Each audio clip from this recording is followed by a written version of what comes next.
Welcome everyone, we are back today with another fertility expert interview. I'm Naomi of Embrace Fertility, and today we have the lovely Kiki of Big Sis Says to come and talk to us about the importance of emotional support while you're struggling to conceive. I'm going to let Kiki introduce herself and tell us a bit about her story and why she decided to train as a fertility coach. Welcome to the podcast.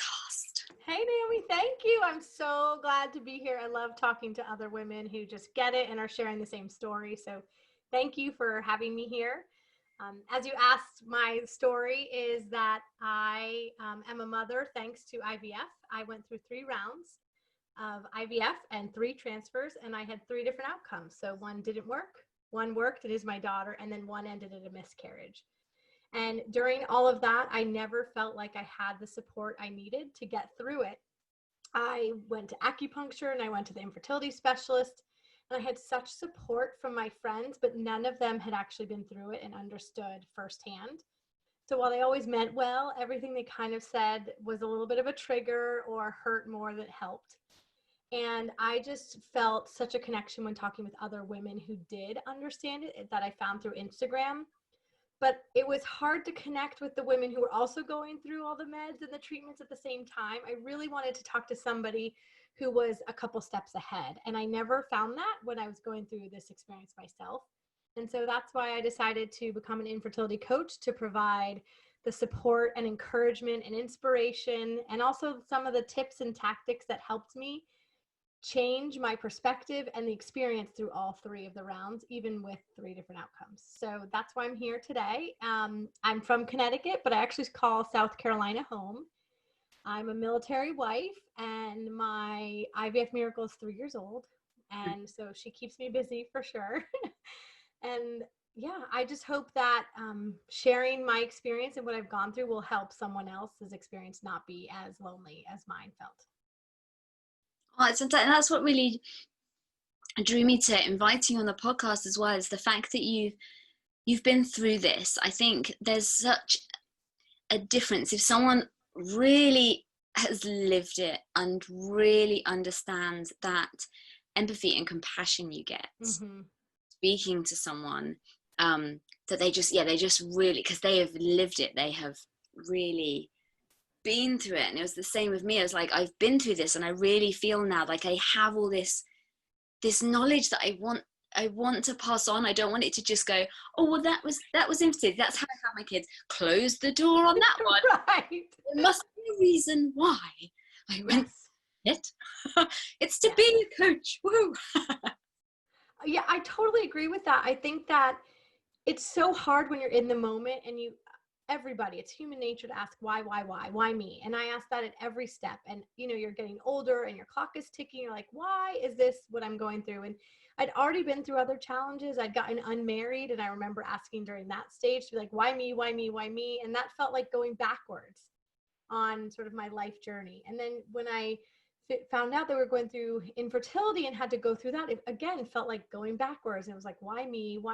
And at the end of it, when I think of it, whether I was successful or not, it made such an impact on me and who I am today.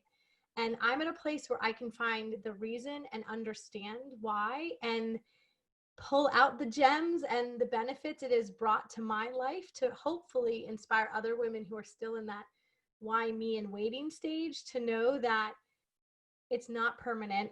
It will make you stronger and better. You will be a better and different version of yourself in the end.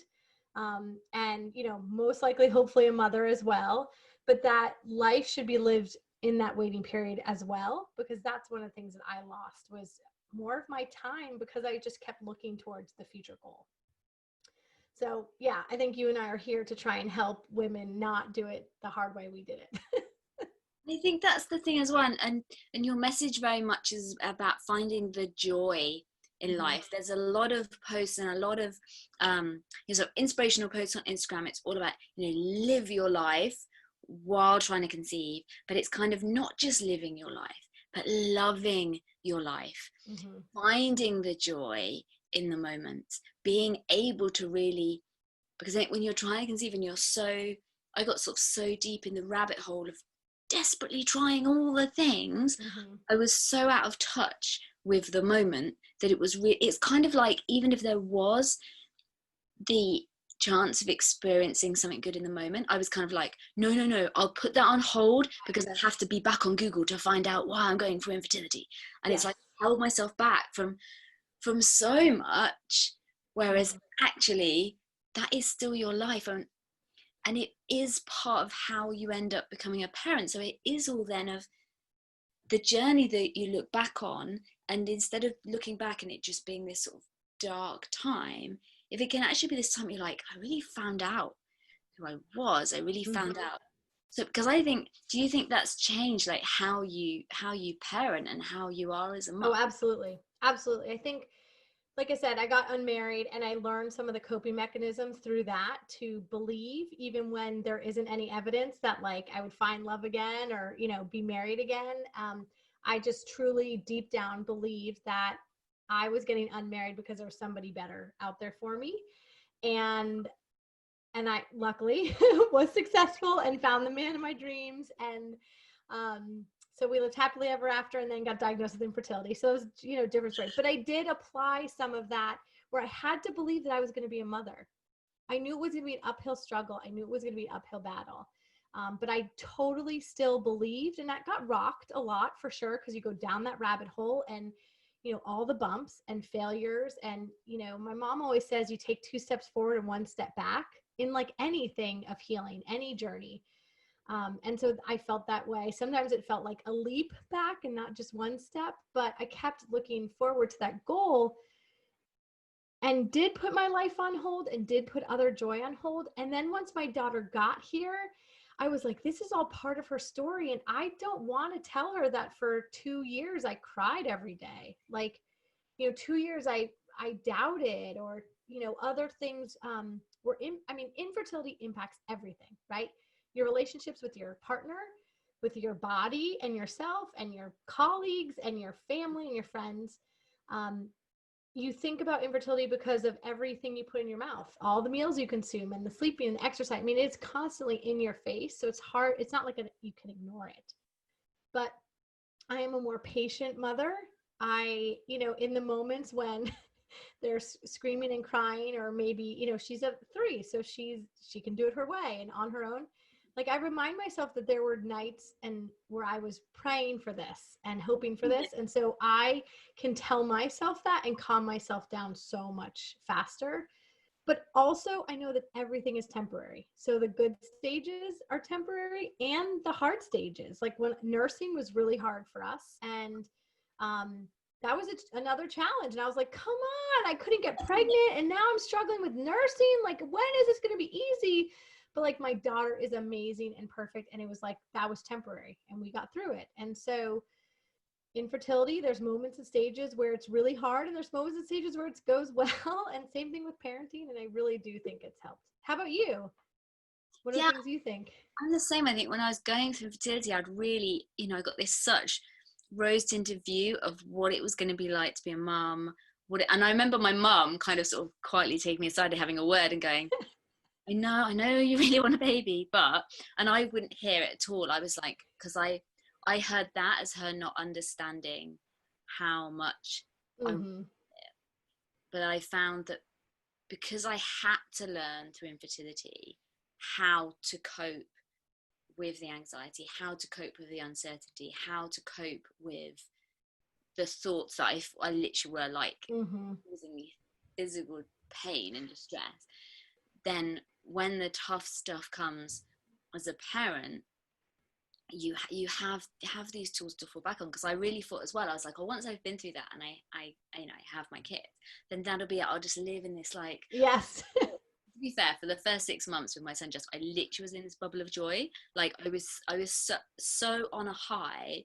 It was amazing. And he was like, we had like problems with breastfeeding and blah blah, but it was like I was so in this high, and then kind of like got over that 6 months, was like, this is tough. All that you look back on all what you've learned. So that's what I really talk about. That's my podcast. Well, you're not just learning this to get you pregnant. You don't. Yes. It's for life. Throw all this in the bin. Excellent. Can't be asked. to use it through pregnancy. You're going to use it through birth. You're going to use it with a newborn. You're going to use it, when your kids are like driving you potty. Because you don't just learn this. You're going to use it during a pandemic. Exactly. Yeah. Yeah, no, absolutely.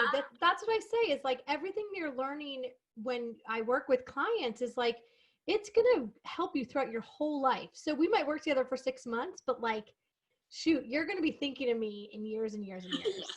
You know, and then the other thing that I did learn during the infertility experience that did translate now was that, and you kind of mentioned this, but it's not picture perfect, and it's okay to raise your hand and ask for help. Yeah. And I had to learn that through infertility. I was super successful in my professional career. I'm the big sister. I am successful at everything I do. I reach all my goals.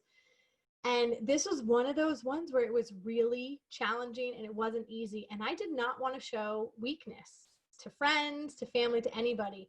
And I just had to raise the white flag to set up boundaries for myself because I was sick of hosting all the baby showers and not being, the guest of honor, and baby showers or baby sprinkles for the second babies, and having some friends' babies babysit and it got to be a point. So I had to raise my hand and ask for help. And you have to do that too when you're pregnant. And you have to do that when you're a new mom. You have to ask for help. This stuff is not easy to do on your own. And it's okay to say that it's not easy. It's okay to say that you love your child like crazy, but this is hard, or you need a break. And it's the same thing with infertility. It's okay to say that you want a child and you'll do anything, but maybe it's time for the break. You need a break before you start again if you failed. I work with most of my clients have had one transfer fail. And so they're kind of like, because I think a lot of people are in this like, oh, IVF is the answer. Like, I'm going to the doctor and it's going to work. And it works. It does work, but it doesn't always work on the first try. And so a lot of the clients I work with are people where it didn't work the first time. And they realize like, okay, this was a little bit harder than I thought. It wasn't as easy as swallowing the pill and taking the shots. There's a lot more. I think they're more open to the fact that it's like a mind, body, heart, soul concoction for success. And I think that's the thing, isn't it, is when being open to the fact that just because you've had a failed cycle, that doesn't mean never. It just means time. And I think that's what can be really hard, that if you're kind of literally putting your eggs in that basket of like, this is it, I just need to get through the next 3 weeks, and you're then in that mindset of kind of like, and then you get to the end and you're like, oh God, I have to do all this again. Like, what? So that's it's like coming for so I did 4 rounds. Yeah. I mean, warrior. Like, part of it though too, I've learned is expectations. When I was doing some research, when I was going through, I remember hearing about some infertility practices selling like a package, like you pay for 3 rounds and we will get you pregnant. I don't know if they do that in the UK, but like, it was like, do they do that there for y'all? Some clinics actually now say you just keep going. I think there's some, there's certain boundaries. There's like you pay for 3 and then they'll keep going if it takes more. And I remember being like, well, that's crazy. It's going to work the first time. Like, why would I do that? And now I'm like, oh, take the deal. I mean, not take the deal. Clearly everybody has to decide on it. But I think if the expectation was set that IVF can work, but your like the doctors and your body are going through a lot and they learn through the first round, and it might take multiple transfers. It might take multiple retrievals to find out. Because if there was a simple, easy solution that we all wish we could find on Google, someone would be a gajillionaire and there'd be a lot more babies and we might not have jobs. If we could just, between us, if we can just cure infertility, that's the big aim. And when people say like, what are your, what's your like big goal? And it's like, work out how to cure infertility so that it just doesn't exist anymore. And people, I would love that. Do this shit. I mean, well, yeah. Or the other thing is for us too, it's that the, insurance covers it so that infertility treatments are available. Because that's the other hard part is that, we paid out of pocket for all 3 rounds. We didn't have, our insurance didn't cover anything. And so that some people can't do 3 rounds. Some people can't afford to do 1. And so yeah, if we could eradicate infertility as a whole, winner, right? But the second thing would be just access. Play a goal there. Yeah. The medium goal is access to care for everybody who wants it too. That's sort of, thing I care about. My hope and my goal is, like, my business goal is to be able to have my own, like a fund that I could help let people apply and win a fund to help them pay for treatments. Oh, fantastic. Because that's the whole thing as well. It's the whole financial strain is added onto something that's already screwing up your relationships and your, like, everything. And then you have this massive financial burden on the top. Well, it's like house buying. Like, you buy a house and you're like, yes, this is so cool. It's like the worst experience ever because the AC breaks. You have to do a home inspection. You negotiate on one price, and then you find out that you have to negotiate during the inspection on all the things that don't work as perfect. And then you have to paint everything because you realize that paint color doesn't match any of your furniture. And you're like, we have just spent way more than we thought because our budget was the amount we negotiated on. And you like don't have a choice. I mean, you do, but you don't. So it's hard. And I think expectations not being met, but I talk about expectations a lot too at every step of the way as the one way to handle your mindset to not get so disappointed. If you go in to your first ultrasound to see how many follicles are there, and you're like, I'm expecting like 25 because I saw on Google that that's the average for a woman my age, and you go in and they're like, we see 14, you're going to be really disappointed.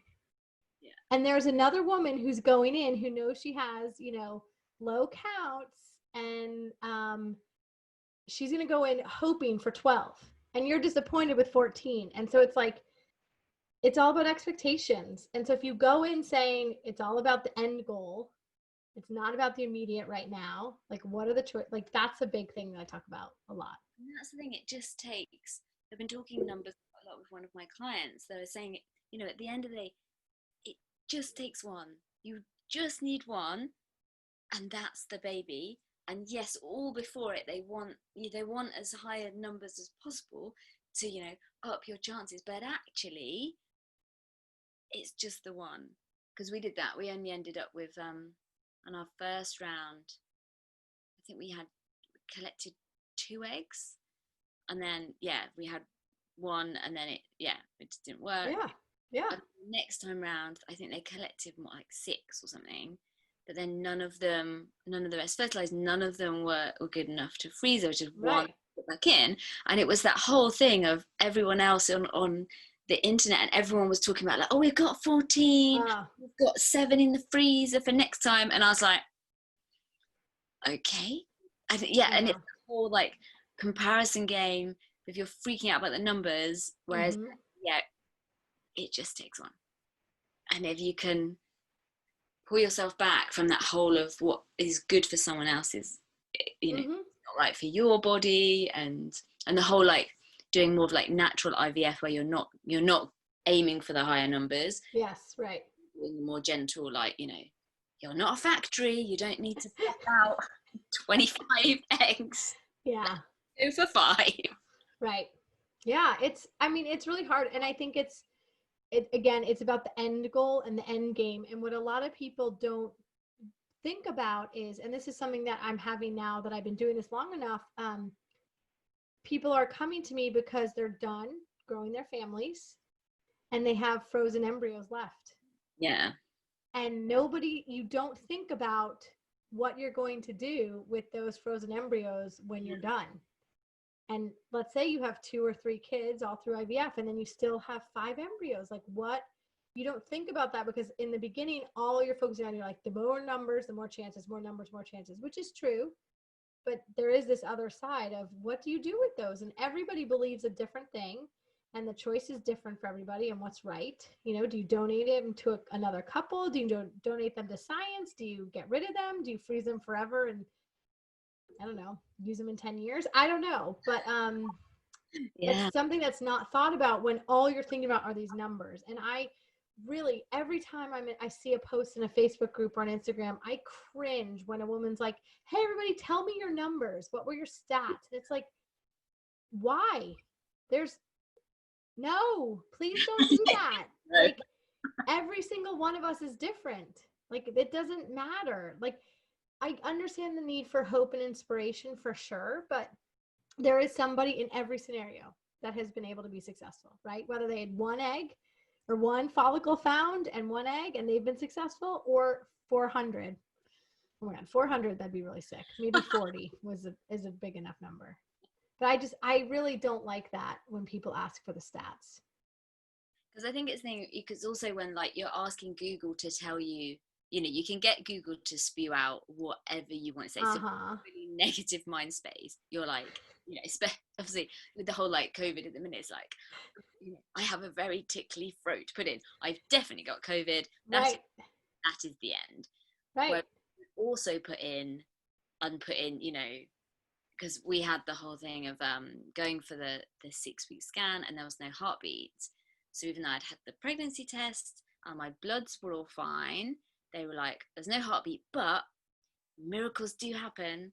So go away for 9 days and then come back and then we'll check again. And it might be a miscarriage, but it all might be absolutely fine. So obviously the Google searching then was it's not allowed.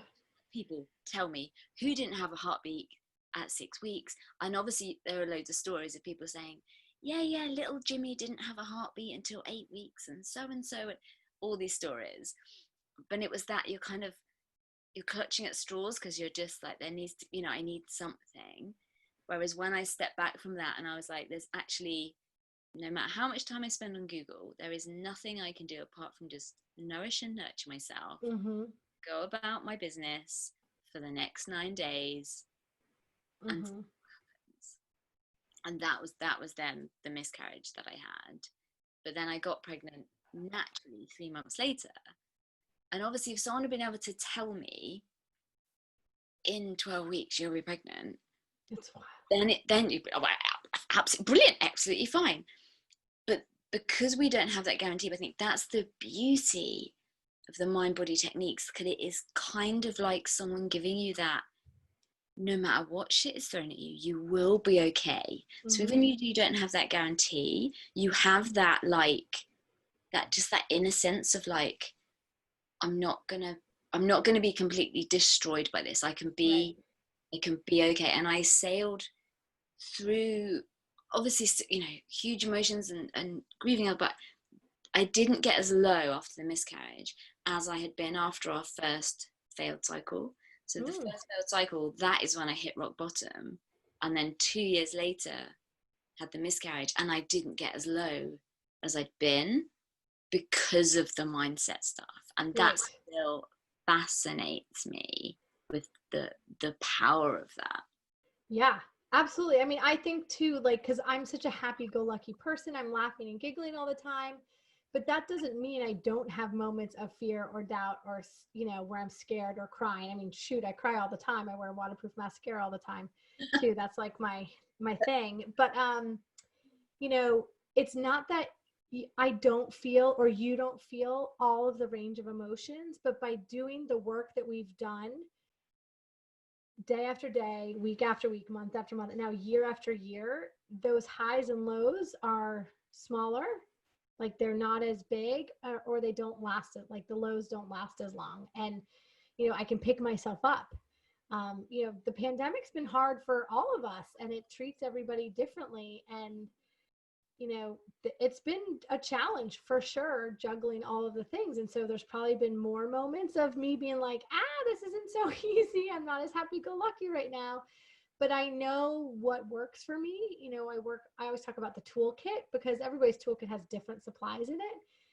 But what works for everybody, and you can choose to use your infertility experience as a time to try out all the things, try out what works for you and what you like and what you enjoy and what what works for your body too. It's like, it used to be that everybody had to, run a mile, touch their toes and like do like 100 sit-ups in like a timed, or how many sets you could do in a minute, like at school, right? But now there's so many other ways to work out and move your body and be evaluated on like how fit you are, whether that's yoga or bar or it's just walking or running a marathon. Like it doesn't matter what it is. So you can choose to look at it in a different way and not say, this sucks, I don't have any control, you know, I'm infertile, I might never be a mother, because clearly that's the fear. Or you can say, this is going to make me better, stronger person, wife, partner, you know, mother. And in the meantime, I'm going to use it to explore what I like to do and what helps me best. Oh, I love that. Absolutely love it. So tell us, what is your number one in your toolkit at the minute? What's the thing that you're still using now really regularly? Well, I lean on my daily habits to keep me sort of at this normal level. So that's just moving my body, drinking a lot of water, and journaling are those are like my tried and true sort of everyday things. But the thing that I've been pulling out now more than ever is dance parties and music. So we are just like, the music is on, the radio's on all day in our house, and you know, we all get to pick a PlayStation and we rotate and we just dance. And I'm telling you, like, even my daughter this morning was in a cranky mood, and I was like, let's dance this out. And it sounds so freaking silly, but it works. Like, I've always loved music. I used to sing in the choir. Like, going and seeing live music is like my jam. And that's what I'm so sad about, because none of that is happening with COVID. So we're just having our own little parties in our house. And so that is a silly thing, but it works for me and my family. It's just, you know, words of music. And I found some songs help me when I'm really down and low, to feel the down and low, but then also to realize like that Rise Up song, I think you commented. Yeah, I listened to it. Did you listen to it?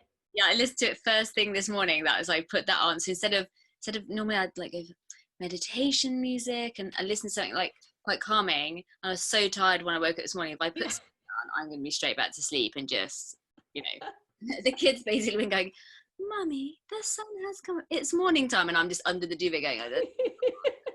Today, just know it's like it's raining and it's cold. It's English summer holidays, and it's back to just and so I put that on, and literally to be like, rise up out of your bed, Naomi, let's start the day. And it's so powerful, isn't it? I know. The emotion that artists obviously have experiencing these things, and they're pouring into their music. I'm a bit obsessed with Alanis Morissette's new moment. I'm just like listening to it and sobbing like I did when I was a teenager. Yeah. And it's still Alanis Morissette. She's still there. How funny. It's like, what's wrong with you? You look like you've been crying. I'm like, I've just been listening. You need waterproof mascara. That's why. Oh yeah, I love you said, because that's what part of my online course last week, we had literally had a dance party. Have you heard of choir? Yeah. Yeah, so it's a type of music to like really release emotions from your body. And we had this dance, and we all just went like completely bonkers. And there was this one bit where Kate, who was running the class for it, she was like, I will lie on your back and like keep your legs in the air. So this is this brilliant clip on Zoom where we're all there, and there's just legs doing this, and it was just so fun. And just, you know, starting the class, we're really gonna like release and just get in touch with our bodies. But it's about connecting with the fun, isn't it? It's like, it doesn't need to be everything you're doing has like this bigger purpose. Just do it for 4 seconds, because it's going to be fun and you're going to feel good. Yeah. Well, moving your body kind of changes your mind because of the endorphins and all the chemicals that are released. And so it's like, you know, there is a real science behind it beyond just the goofy, silly mentality. But, you know, you can find music anywhere. You can dance anywhere. And so that's the other thing, is like, it's free. You don't have to pay for it. Like, I know infertility is expensive, and, you know, paying for a coach is more money and another line to add. But a lot of the stuff that I do talk about is stuff that you can do anywhere, because I don't want that to be a thing to keep you from doing it. And then if you're not motivated, I'm a big fan of Mel Robbins and her 5, 4, 3, 2, 1 theory, where she says that you count down when you're in the point of making a decision of, do I do this thing? Like, do I get out of bed, or do I work out, or, you know, do I make the healthy meal? And so you count down, it literally stops your brain from like talking you out of not.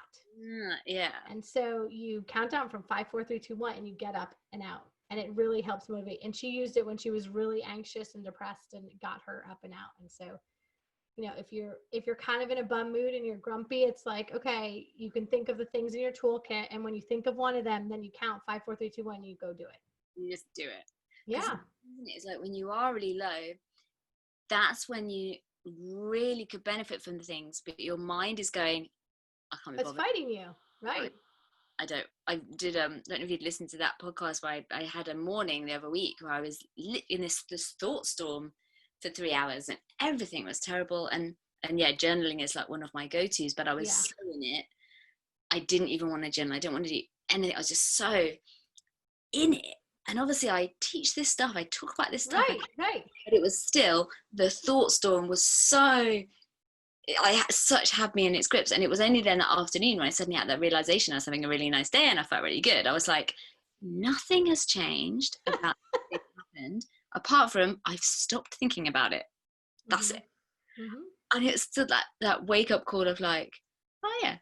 So that that's why I love dance as well. It's that real distraction that you can, you know, just kind of break that spiral of negative thinking when you're like spiraling down. Like just do anything to halt it and just try and, you know, you don't need to try and whiz back up straight away, but if you do just something to slow it down and halt it, then you can start coming back up.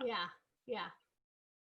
No, I totally believe, I've been there. I totally believe it. Even, you know, that made me think of two things, but one of them was, that's why I like journaling, and journaling seems to be such a hard thing for a lot of women to start. Like there's so much resistance about doing it. And I'm like, it's not like you're 13 and like bitching about your mom, you know, about being mean. Right. So it's like, but it's something that seems so simple, but when you do it, it really makes a difference. And the reason why I use the visual of like, if you keep thinking the same negative thoughts over and over again, it's because you're not journaling. You're not letting it out. And so if you keep thinking like, oh, this is never going to work, or my body hates me, you know, that thought is like a ping pong ball between your two ears and it has nowhere to go. And so unless you verbally speak it out or write it out, it is not going to go anywhere. And you're going to have that thought stuck in your head forever and ever. And so that's what helps me remember sometimes when I'm even fighting the urge to journal. It's like, I don't want to think this thought later. Like, I want to get this out. I want to move on and say bye-bye, you know?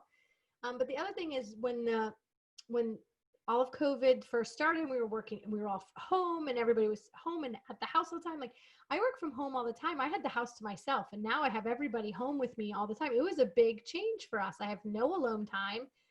And, you know, I can't go do the laundry and prep dinner while working because I have everybody else in the house trying to like intercept, which is fine. I love my family, but my husband and I kept fighting with each other, and we had a talk and we were like, how do we want this to be in the end? Like when COVID's over, when we're all like, whoo, we did it. We made it. Do we want to look back and think that this divided us and made us attack each other and hurt our relationship? Or do we want to look back and say, wow, we took that as a time to really enjoy all of this time together, come together again differently as a team. I mean, we were a great team before, but this switched it all up. And that's what infertility taught me too, was that, you know, yes, my body was taking the medicine and the drugs, but he still had to deal with it in a different way. And we were a team. We just had to talk about it when we were going through infertility on what did our teamwork look like now? And what do we want it to look like in the future? So like for us with the COVID, it was like, what do we want to look at on our relationship? We're going to be able to say it made us better and stronger. And same thing with the infertility. And so when you're a better unit as a couple going through infertility, you're going to be better parents too, because you've already talked about how to support each other. Because man, it's hard when you look at your significant other and they're not nursing at 2 a.m, you know, like it's hard. So I do like to think sort of down the road a little bit and say, what is the end goal and what choices are you making today that will help that?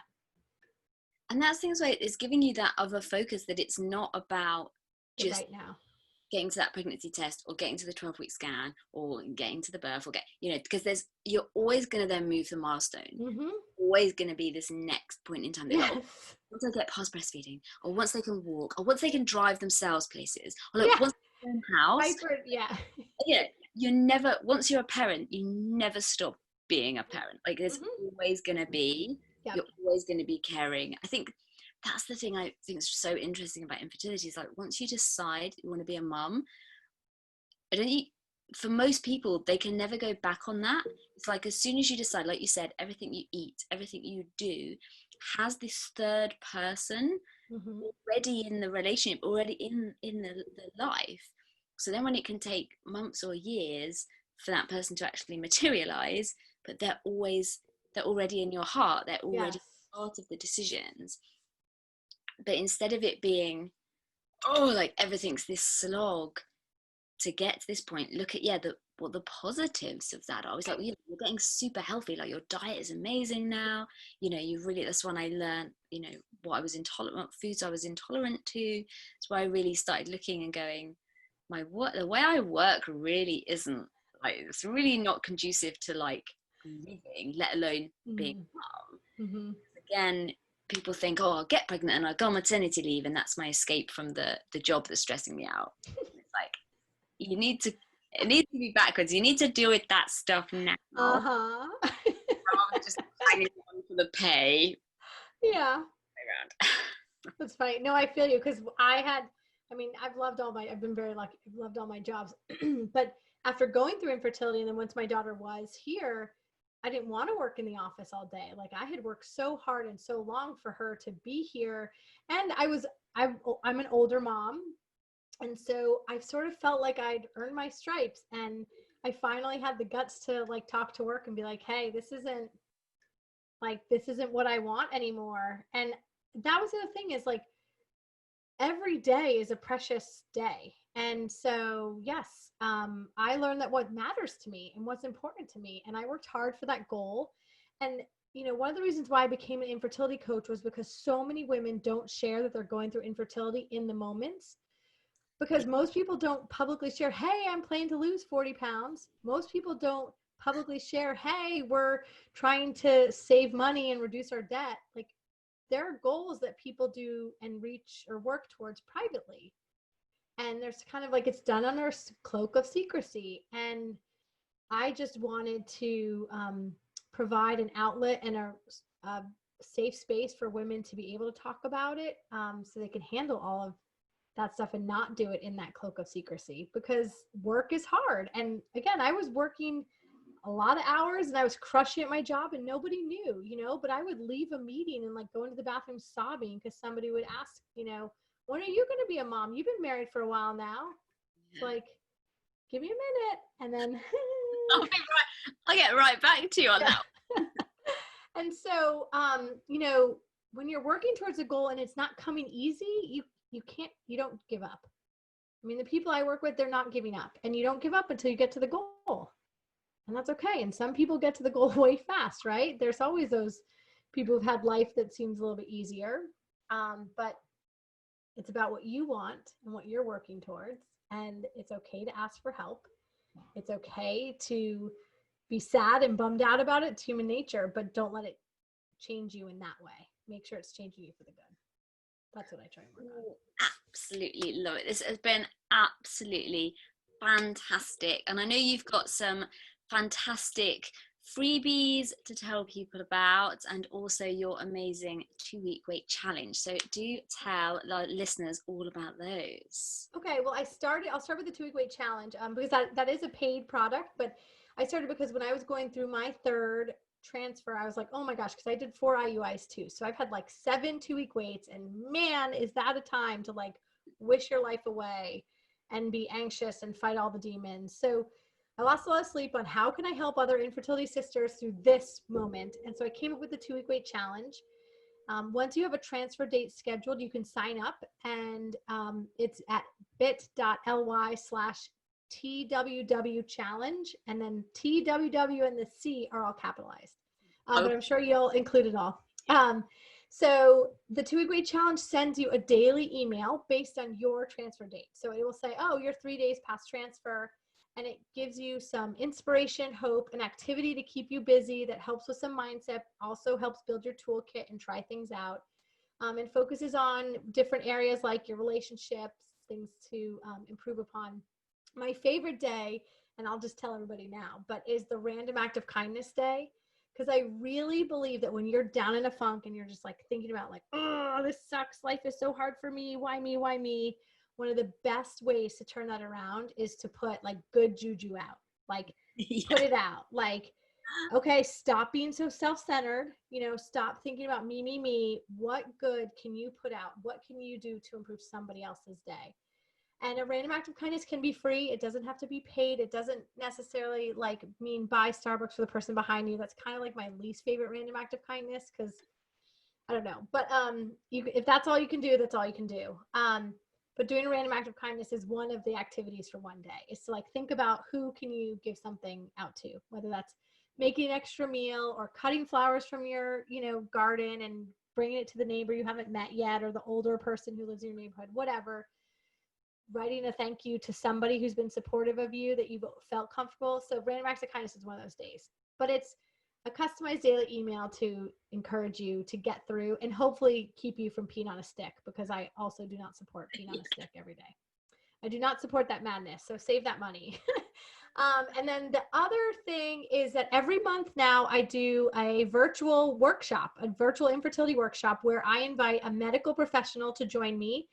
And it's like about 45 minutes where half of the time the doctor, or I've had an infertility specialist, and then I've had a nutritionist, and then I'm going to have an embryologist coming on in a couple months too. And so they talk about infertility from their perspective, from their side, and we have like a specific topic. And then I share, for the second half of the time, I share sort of the emotional side. So we sort of pair up the medical and the emotional side. So the body and sort of the heart and mind aspect together, which I really love. And so it's really cool for some people if they go to these doctors and it's their own doctor, so they love having access. And we do a Q&A part too, so a lot of them will ask questions. But it also doesn't matter if it's not your doctor. Sometimes, like some of the women have said, they love being able to hear another doctor saying the same thing, to know that it's like consistent. And the next one is on next Wednesday. So if you are signed up, it's free. But if you're signed up, you get the replay, and it's done over Zoom. So some people show their screen and their picture and are happy to be seen. Some people to keep their anonymity, which I'm totally happy to support. They either upload a picture of a pineapple or just keep the screen black. Or they'll put up like how it has our names on the bottom. They'll put up like either their Instagram account, if they have like a infertility Instagram account, or a little mock name. But it's really great. I mean, I wish this was around when I was going through it, because not only do you hear the medical side, you also hear some of the tidbits from the emotional side, and you're surrounded by other women who also are going through it. And then afterwards, it's a support group. So the doctors sign off, and then we just do like usually about an hour and a half of support group for the women who stay on. Yeah. So I love doing that. So that is bigsissays.com/workshop. So if you go there, that's how you sign up, and it's free, and it's every month. So if you sign up once, you'll be notified about all the future ones. But I really would love for everybody who's going through infertility. And the one on Wednesday is all about genetic testing, whether you should do it, when to do it, what to consider about it. So that's what the reproductive endocrinologist is going to talk about on Wednesday. So next week. Fantastic. Yeah. Is that it? Did you ask me another question? I just didn't answer. Wait, was this about your IVF tips, your freebie? Oh, okay. Yes. So I don't know that URL right now, but one of the things I did was I surveyed 30 IVF warriors. So women who've been successful, who've gone through IVF, to ask for their best number one tip. Like, what would they share to their best friend or sister who's going through IVF? And I put it all together into a very pretty PDF. And so you'll just have to put the link below, because I don't remember it. But it's 30 tips from women who've been successful. And I think I've said this before, but I really believe in the perspective of somebody who's gone through and who's on the other side. When you're in the dumps and you're in it, it's really hard to see past tomorrow. Yeah. But when you can hear the lessons and the perspective from women who've gone through it, and again, these are women who've gone through IVF, and not all of them were successful the first round. And it's their advice that they would give that would help make your experience better. So I really hope you do read that. That's free. Fantastic. Oh, this has been absolutely lovely. Yay! you and share all this juicy goodness. I know, I love it.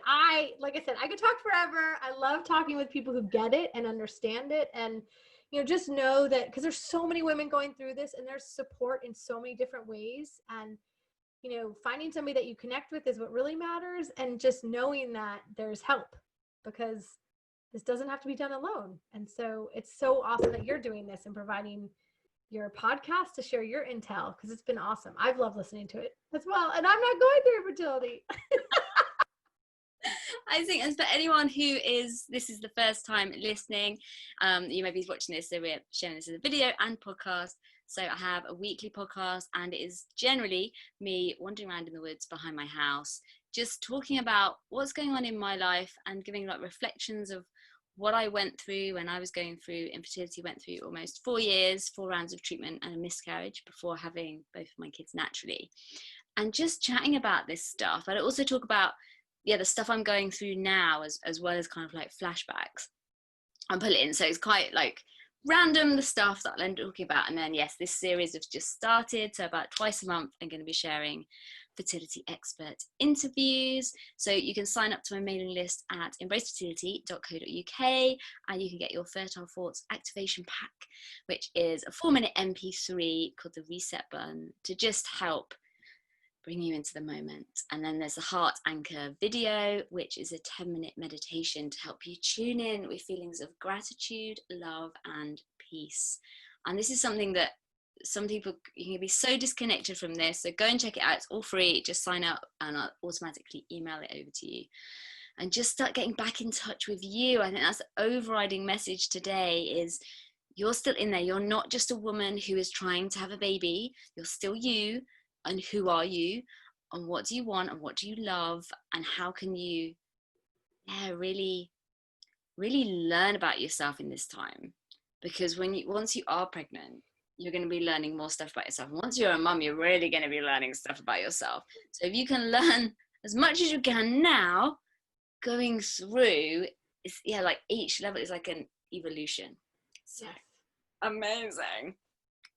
And thank you so much. That was amazing.